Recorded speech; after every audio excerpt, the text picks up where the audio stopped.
Oh boy. Oh, hi. I'm Bert Sperling, and I'm just outside doing some chores, and I came inside to get warm and appreciate the fire that we have here, and some candles lit, and the warmth and the coziness. And the Danish have a word for that feeling of contentment and satisfaction, especially during the winter. It's called hygge, and hygge is this feeling of coziness. More than maybe any other word, coziness sums it up. The feeling of just feeling good. And really it's contentment, gratefulness, relaxation, a little indulgence, hanging out with your family and friends in a simple manner, and just feeling lucky, feeling fortunate and happy and satisfied in a simple way. So here at Sperling's Best Places, we're all about looking at different cities and places all across the U.S. and seeing how they differ from each other. Why some places are more or less a certain way than others. And during this winter season, you've probably heard about this term hygge in the news, or maybe you've seen books about it, magazine articles. And here at Sperling's, we wanted to find out which cities had the characteristics and the lifestyle, the activities that were most conducive to this feeling, and where people were most likely to have this feeling of hygge. Now, we looked at the 50 largest metro areas in the U.S. That are home to 50% of the U.S. population, and looked at the characteristics that are most associated with this concept of hygge, and found out which cities are most likely to really experience it. Once again, this is from Sperling's Best Places, and you can find us on the web at bestplaces.net. Stop by our website. We're doing some amazing things there, and we're really proud of what we've achieved, so please have a look. So I just wanted to tell you about my own personal experience and give you some examples of what this hygge is. Well, first of all, it's coziness, and it's, how about a nice warm sweater? Like this one that I'm wearing was knit by my Swedish mother 50 years ago. And let's see, what else do we have? Oh, candles. Candles are very nice and calming, especially on a cold, dark winter night. Very peaceful and very cozy. And of course, we have a nice warm beverage. And some of the things that make me feel good and feel cozy and grateful is like this flatware that we have, stainless steel from Norway. We've had this in our family, probably, 30, 40 years. Some of my favorite. I feel good whenever I use it. And some of the other things that we have, well, for instance, this. We have some birch trees, decorations that we have around the house. I really love these. We have a set of, I think, 6 or 7 of them. And they remind me of the time when I was growing up in Norway, when the birch trees were so paper white. And I loved my time growing up there. Oh, by the way, my parents are Norwegian and Swedish. I spent time growing up in Norway. So I know a little bit maybe about this feeling of hygge. The other thing is we have our Christmas goat and the straw goat, and we have several of these around the house. And this is left over from Christmas. I really enjoy having this around as well. And one thing that is really part of hygge is playing board games and card games. And what we have here is the Best Places board game. We've just completed this, and this is a prototype of the actual box and the game itself. It's going to be coming out very soon. You're going to see it on our website, and we're really proud of that. So yeah, we love board games so much. We not only play them, but we make them too. So that's coming up. So that's a little what I love about this feeling of coziness and hygge. And let's take a look at exactly how we did our study.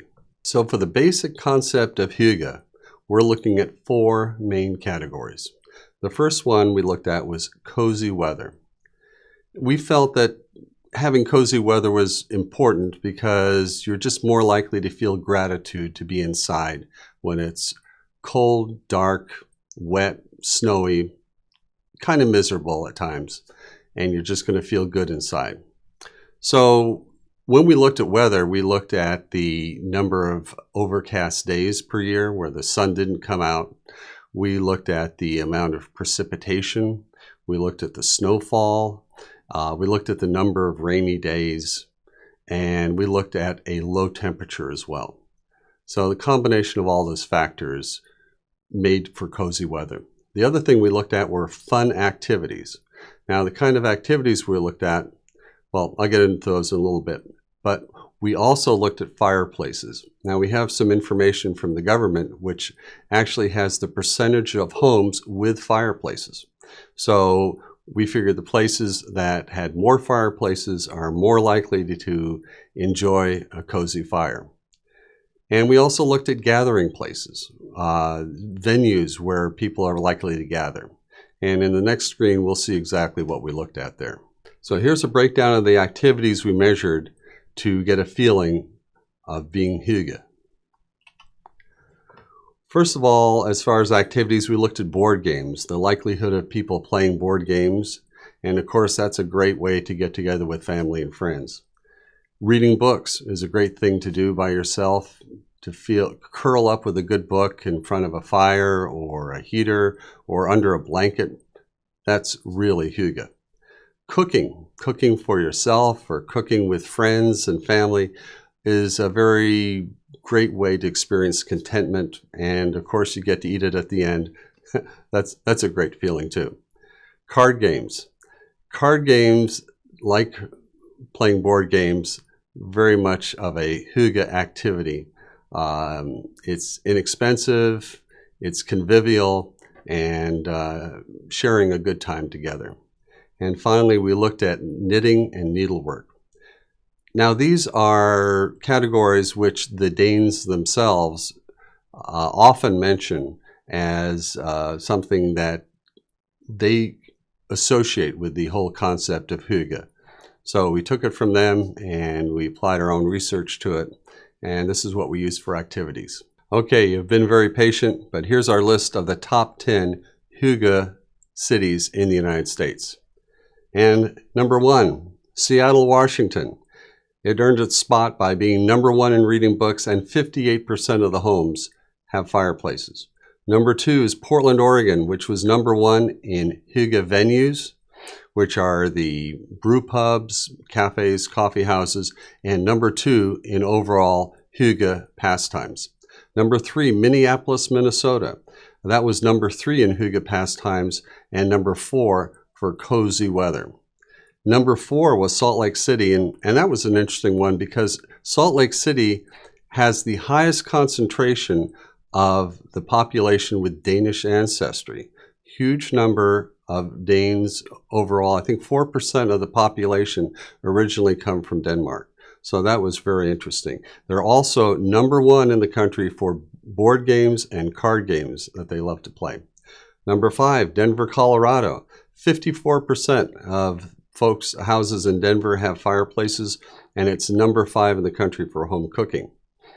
Then we have Rochester. Rochester, well, its weather can be, well, it can be kind of brutal at times during the winter time, but guess what? It makes it really cozy when you go inside. It's number 1 in the country for cozy weather and number 5 for brew pubs. Then we have Hartford, Connecticut at number 7. 47% of the homes have fireplaces, and it's number 7 for cozy weather.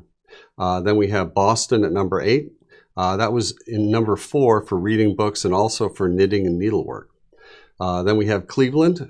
Cleveland is a lot like Rochester in that it has weather that can be, well, it can make you really appreciate the indoors. Number 2 for cozy weather and number 5 for wine bars. And number 10 is Milwaukee, Wisconsin. Number 7 for cooking and number 6 for cozy weather. So that's our top 10. Let's take a look at the cities which were the least likely to be Hygge. And here are the places in the U.S. which are least likely to have that Hygge feeling. Out of the list of 50 places, number 46 is Tucson, Arizona. 47 is San Antonio, Texas. Number 48, Miami, Florida. That's probably about as far as I can imagine from Denmark as any place in the U.S. as far as lifestyle and overall feeling. Number 49, Riverside, California. And at number 50, Los Angeles, California. So those are the 5 least likely. You can go on our website, bestplaces.net, or go to the link below to look at the spreadsheet that we use to compile the data, and you can find the entire list of all 50 places. If we didn't name off your hometown or a place nearby, you can see where it ranks. Go to our website and take a look at the study. So thanks for joining us here at Sperling's Best Places. I'm Bert Sperling. Catch us on the web at bestplaces.net. And tusen tak, 1,000 thanks for joining us. And I hope you have some wonderful, warm, cozy feelings of hygge yourself during this winter season. Bye-bye.